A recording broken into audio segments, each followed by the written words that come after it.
Karnataka High Court has ruled that hijab is not an essential religious practice in the Quran and prescription of uniform is a reasonable restriction to ban it in education institutions. The pleas of Muslim students were rejected.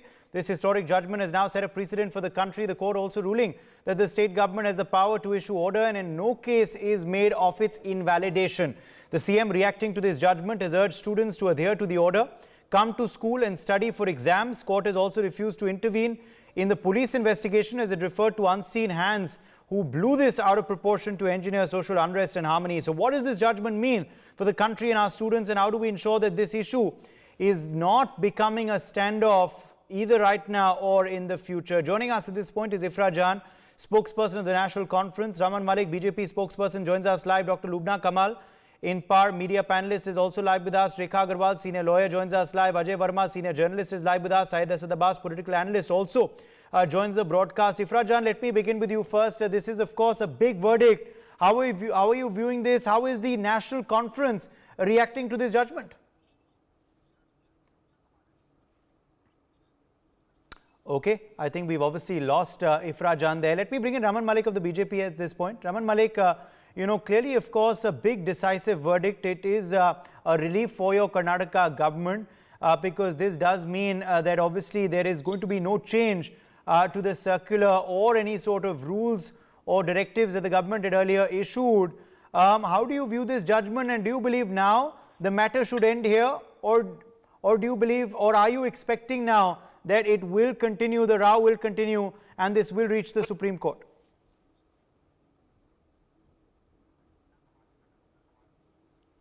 Do we have the BJP with us? Okay, we clearly do not have the BJP or the opposition with us. Let me try and get in our other guests at this point. Rekha Agarwal, do we have Rekha Agarwal with us for a legal perspective? Rekha, can you hear me? I can. Yes, Rekha Agarwal, how do you see this judgment? The basis of which the order has been written and the bearing that a possible review will have, because certain petitioners have indicated that they do possibly plan to review it now. Definitely, it's a historic judgment, and it has strictly gone by the earlier precedents, on the same point, whether a certain practice could be termed, a certain religious practice can be termed as an essential religious practice. So the entire controversy, whether a hijab can be allowed to be, worn by students, following the Islamic religion, simply because they say that it is an essential religious practice or not, that had to be determined by the Karnataka High Court, and they have done so in a very, very, refined manner, in which they've gone into every aspect of the test. Article 13 of the Constitution says that you have to decide that what is an essential religious practice. This is not a question of religion at all. This was a plain, simple case of determining what are the constitutional rights of every Indian citizen. There is no, there can be no doubts on the fact that every Indian citizen has got the right to practice his or her religion of his choice. That is the guarantee given under the Constitution. You enjoy that religion, that freedom. But if your religion says that do this or do that, and you want to carry that out into the public domain, for example, a school or a college, there the test has to be decided, number one, whether that is an essential, ingredient of that religion, and number two, whether the schools and colleges have got the right to set their own uniform, into motion. So now the courts have come, very clearly on that. But of course, this entire controversy, as I've always been saying this in your channel, that there are always certain mischief mongers who are behind this entire controversy which had arisen.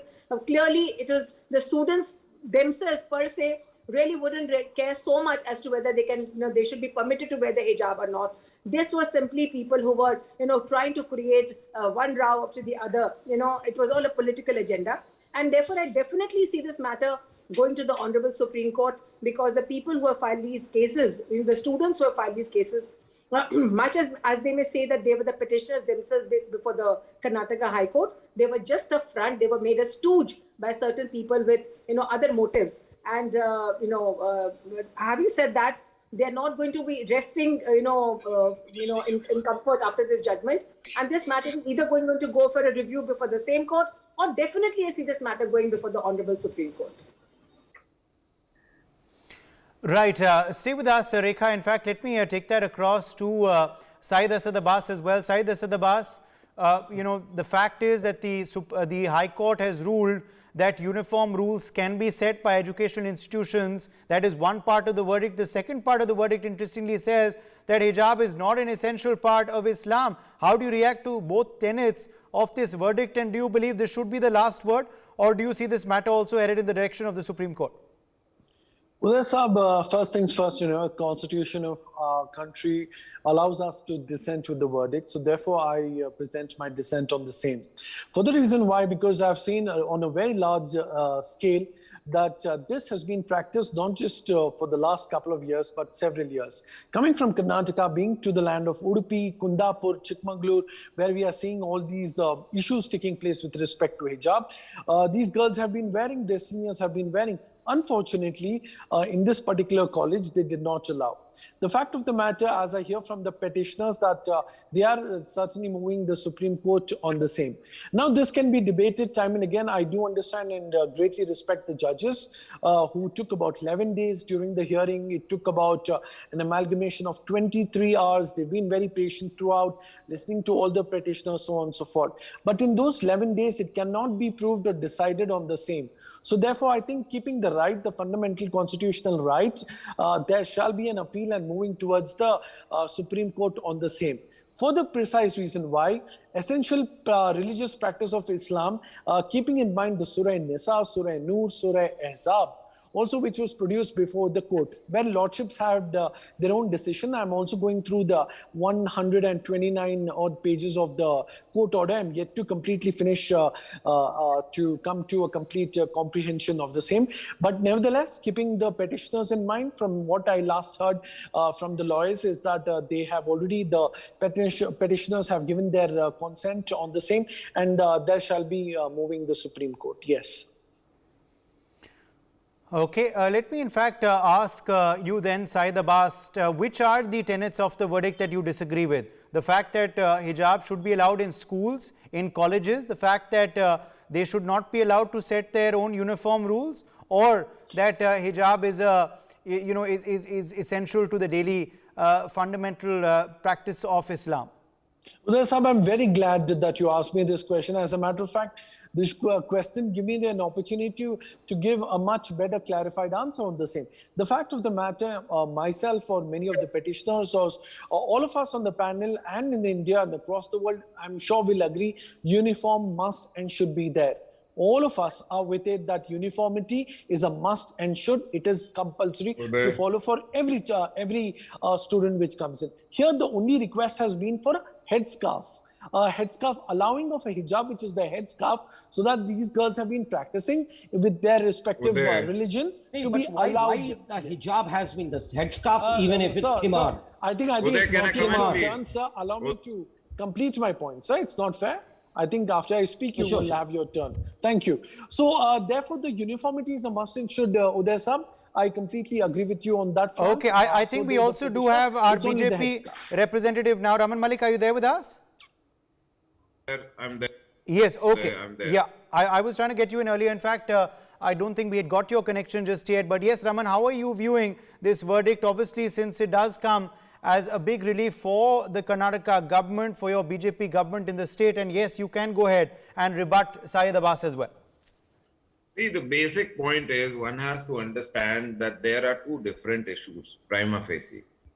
One issue is the freedom to practice your religion under the Constitution of India, which this particular issue has no connection with. This particular issue is limited to this much, that if a school, college, or any other institution has prescribed a uniform, is it mandatory for everybody to follow it? Is it that you would not be allowed or permitted to flaunt those norms? That is the limited question. There is no scope which says that this particular issue is pertaining to any religious, sentimental or other issue, the freedom to practice that. Now, I will ask you Uday, एक छोटा सा सवाल पूछूंगा. एक बहन हमारी लुबना जी जो है वो अपने मर्जी के अटायर में है. हमारे डॉक्टर साहब सैयद अब्बास साहब ने अगर आज वो 72 छेद की टोपी नहीं पहनी हुई तो वो मुसलमान कम हो जाते? नहीं होते. उनका religious belief is his own belief, which is his to practice and to follow. But if, let's say, he is today in an army or he is there in, let's say, a police force where it is not permitted to wear that particular cap and work, will he say that no, because I will not work because I cannot wear that cap? That would be, undermining the intellect of Dr. Syed Abbas. So the same manner, these poor little children have been used for politics. Some of them have been exposed by their earlier posts on the social media, what they had been doing and what they are preaching.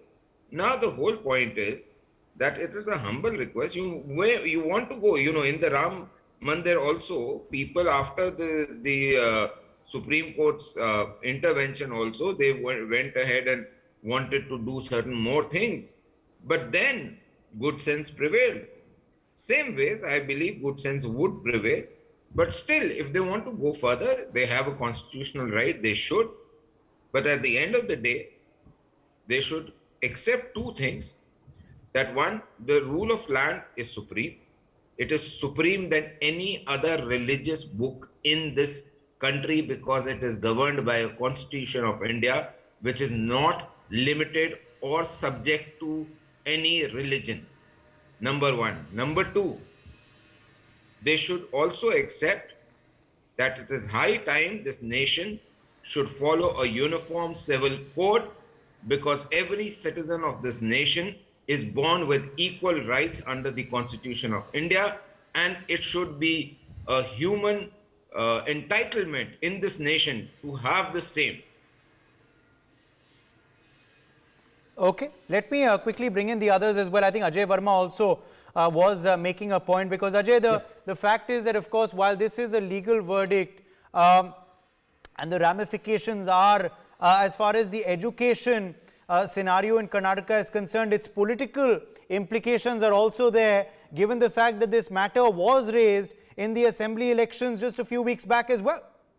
I tell you, Uday, it's a political affair. It's a political matter. Although being cleared by the courts that hijab to an extent as a part of the uniform shouldn't be allowed. And it's a fact. Why should a girl of a particular religion be forced or willingly for that matter, even for that matter, be segregated or differentiated for a particular dress or a particular emblem for that matter of any religion as such?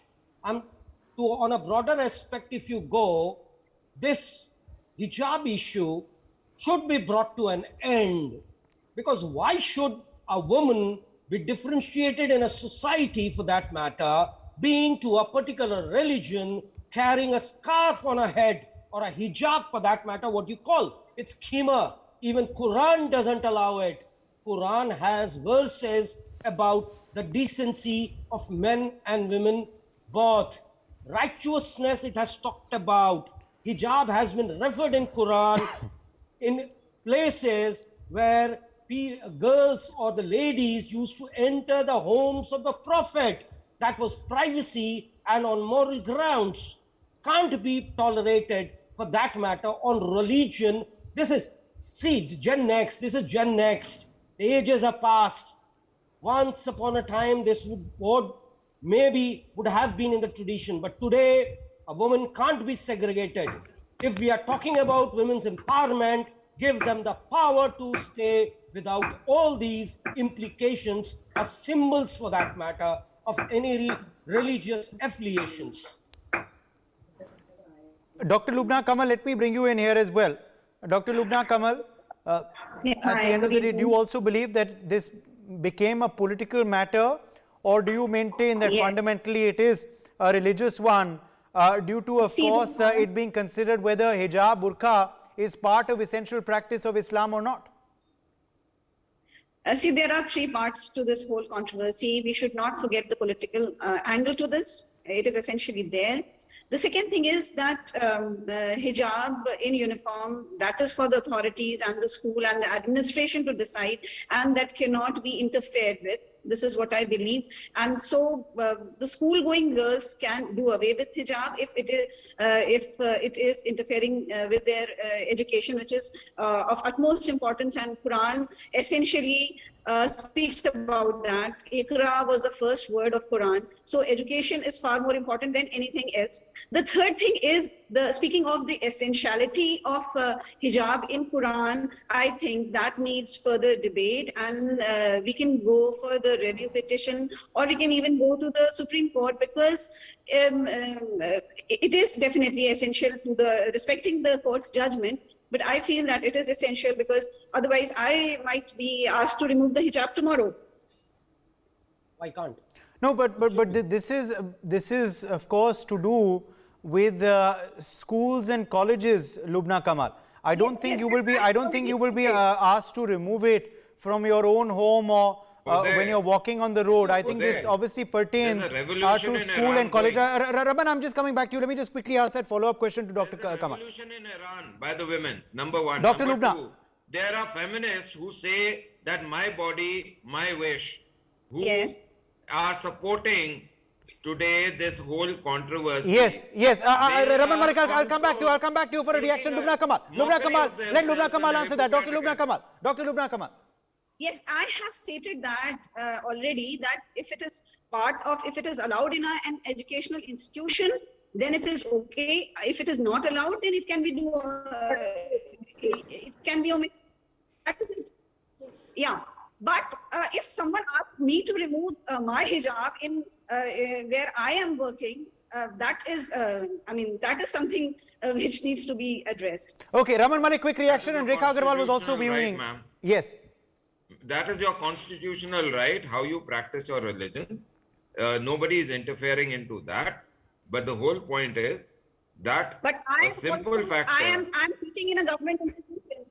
I am teaching in a government institution. See, the whole point is, okay, let's put it this way, Lubna ji, let's put it this way, that an educational institution is a temple for knowledge, where every child and every person who is giving and imparting education has to have a uniformity in approach, because there cannot be segregation. Uniformity is needed in a temple of learning. Rekha Agarwal, you were applauding Lubna Kamal's point. Why is that? Rekha Agarwal, and then I'll get in Ifra Jan as well. We have the National Conference also finally joining us. Ifra Jan will come in after this. Rekha Agarwal. Dr. Lubna Kamal, when she said that, if the hijab is not permitted in the school, she will not wear it. So that is the whole point. I'm glad that somebody has seen and accepted the verdict with so much of clarity. The Karnataka High Court verdict is only on the point that, number one, hijab is not an essential religious practice, according to the test which was laid down in 1954 in the Shirur Mutt case. The doctrine of essentiality is there. And only the Supreme Court has got the right, and the courts have got the right to decide that what is an essential ingredient or essential religious practice or ritual. So having said that, once the Karnataka High Court has decided that wearing a hijab is not integral to following Islam, having said that, then the court has dealt with the right of an educational institution to lay down a certain uniform dress code for its students. And Dr. Lubna Kamal very gladly, very clearly accepted that yes, if it was a part of a school mandate that no, a hijab is not allowed, so be it. But however, as she said, that she had a doubt that if she would be forced to take off her hijab in her place of work. No, that is because in a place of work, unless as she further clarified that she's working in a government school. Just a minute, let me complete. If the government school lays down a certain uniform for its teachers, then Dr. Lubna Kamal will not be permitted to wear a hijab. Yeah, religion is personal. Yes, because if the school has laid down a certain uniform for dress for its students or for its teachers. I know certain schools in Delhi, where the teachers cannot just wear anything that they want. They have to wear a particular colored dress. So therefore, if tomorrow, Dr. Lubna, you're told to remove a hijab in a school, you'll have to do that yourself. Excuse me. Now tell me, if the teacher is permitted to wear bindi, Mangal Sutra, Sindoor, then what? No. Mangal Sutra and Sindoor are. Don't mix up. Don't mix up. Don't mix up. No. Don't mix up the issue. Please, I'm sorry. You are such a learned lady. I mean, please don't mix up the issue. It's not something so frivolous as just wearing a bindi or just wearing a tilak. Here you're wearing a hijab, saying that it is an essential religious practice. If a woman wears a bindi, she's not wearing that because that is a part of her religion. But Why? choice, yes. Let's bring in. Let's bring in Ifra Jan as well. Let's bring in Ifra Jan as well. Ajay, please. Ajay, hold your horses. Let me bring in Ifra Jan. She's not spoken at all. Let's bring in the National Conference's perspective as well. Ifra Jan, how is the NC reacting to this verdict? How are you reacting to what the High Court has said? Do you believe the matter should end here now, or do you see merit in going to the Supreme Court? You see, I was reading the Karnataka High Court order. And unfortunately, with all due respect to the court, a lot of it sets for very dangerous precedents. For example, I will go point by point if I'll allow to speak. For example, the first thing it does, it says there are going to be certain qualified spaces where they are going to restrict the operation of fundamental rights, and the executive would decide what those qualified spaces are. And they have actually compared schools to prisons, if you read the order, and said that just like in a prison we curtail the rights of under trials and convicts, similarly the rights of students have to be curtailed in a similar manner, and that unfortunately is very, very dangerous, and I do not agree with it and sets forth very dangerous precedent. The second thing that they've said is hijab is not a part of essential religious practice, because it's been said in the Quran that it's a directive in nature. Now, if you actually ask any scholar of Muslim law, he would tell you that whatever Muslims believe, that whatever the word of Quran actually happens to be the final word for believing Muslims, and therefore is essential. So for the court to come and say that what Quran has said is directory and you cannot then go on to the hadith to make it mandatory is again something Ifra Jan, there are some who say, yeah, Then you are saying Constitution is less than Quran in Can India. I respond to that? Yeah. No, please don't. Yeah. He says, are you saying Constitution is less than the Quran? Absolutely not. I said that the court is held that hijab is not a part, it's not an essential religious practice. And we disagree that hijab does happen to be an essential religious practice of the Islamic faith. What part of the Quran says so, ma'am? What part of would the happen Quran if says a so? woman, a Hindu woman in Ghungat goes and starts teaching in 23, a school? 24, 30. Can I please have like questions? Yes, simple if you read, asking your is, question I want to is, have this knowledge, 23, 24 or 33, which one is the one which says that it is an instance? The Quran says that the women and the men are supposed to lower their gazes, and women are supposed to put a chador over their bosoms. And then in the hadith is a word of the Prophet Muhammad, peace be upon him, which again is mandatory, and the hadith clarifies how it is to be done, just like it is for almost all religious practices in Islam. How the namaz is to be done. Sorry to say, ma'am, you should have stuck behind. Okay.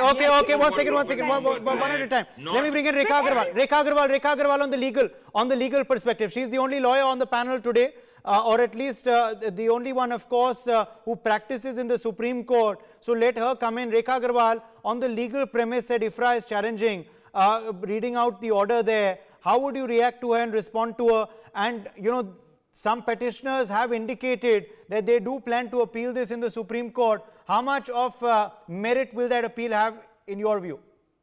That is the constitutional right to go to the Honorable Supreme Court. No, it is not, nobody can challenge that right or take away that right.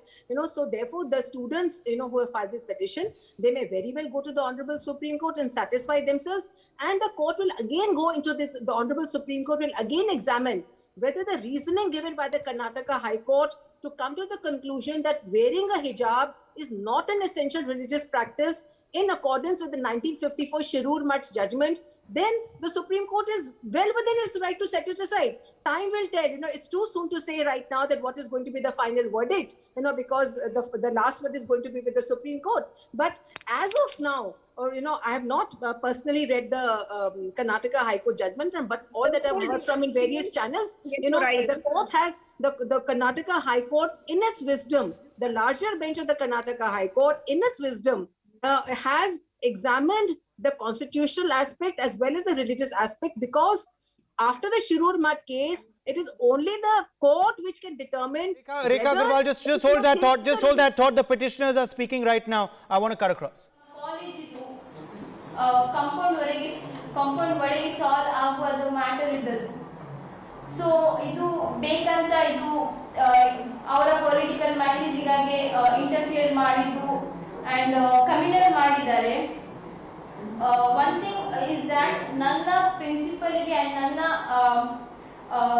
Lectures ಅವರಿಗೆ ಯಾರು ನನಗೆ class ಒಳಗೆ ಹೋಗ್ಲಿಕ್ಕೆ ಕೊಡಲಿಲ್ಲ ಹಿಜಾಬ್ ಹಾಕಿದ್ದಕ್ಕೆ. ನನಗೆ ಅವರಿಗೆ ಇಷ್ಟೇ ಹೇಳಲಿಕ್ಕಿದೆ ಅಂತ ಅಂದರೆ, ನೀವು ಆ ದಿನ ನಮಗೆ ಡಿನೈ ಮಾಡಿದ್ರಿಂದ ಇವತ್ತು ಎಷ್ಟು ಹುಡುಗಿಯರು, ಎಷ್ಟು ಆಲ್ ಓವರ್ ಕರ್ನಾಟಕ ಎಷ್ಟು ಹುಡುಗಿಯರು ಫೇಸ್ ಮಾಡ್ತಿದ್ದಾರೆ, ಅವರಿಗಿಂತ ಎಷ್ಟು ಹುಡುಗಿಯರಿಗೆ ಫೇಸ್ ಮಾಡಲಿಕ್ಕೆ ಆಗ್ತಿದೆ, ಅವರ ಎಷ್ಟು ಎಜುಕೇಶನ್ ಲಾಸ್ ಆಗ್ತಿದೆ ಅವರಿಗಿಂತ.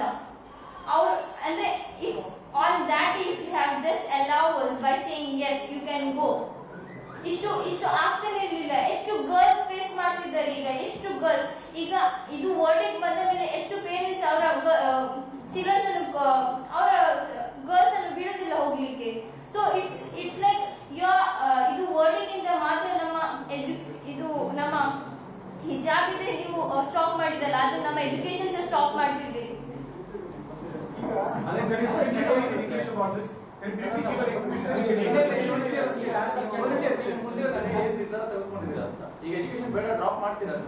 No sir, definitely no. ನಮಗೆ ನಮ್ಮ ರಿಲಿಜಿಯನ್ ಮತ್ತೆ ನಮ್ಮ education both we prioritize. It's in our priority list. And when the country has given the secular right to follow religion plus culture and education, why is our High Court or Constitution not allowing us? You know what? Dr. B.R. Ambedkar once said that the Constitution is the best thing, but it depends on the people who run it.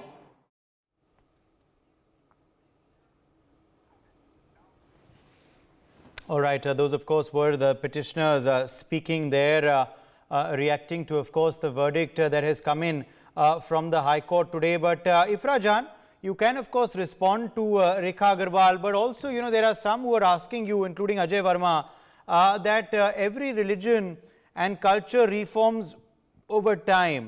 If ghungats and parda was done away with in Hinduism, why not burqa and hijab being done away with for those who want to in Islam? Number one, we absolutely support a reform movement within Islam where and the right of women, Muslim women, to choose a hijab and to not wear a hijab, because that is how a reform cannot be imposed on a community. And let's stop this frivolousness that those students and those goons who are harassing those girls, hijab wearing girls in around the college, who are throwing stones at her. That lady's truth has come out. Don't politicize. That girl's truth has come out. I cannot really speak like that. No, sorry. I cannot be speaking like this. We are all against it. Have a false narrative being I cannot propagated really here. speak like this. I will not let you create a false narrative. You're not a bully. Stop being a bully. I am not being a bully, but I am putting my point in a debate which I am permitted to. I cannot really speak like this, man. I cannot speak like this person constantly Don't speak, interrupting but then me, the fact remains that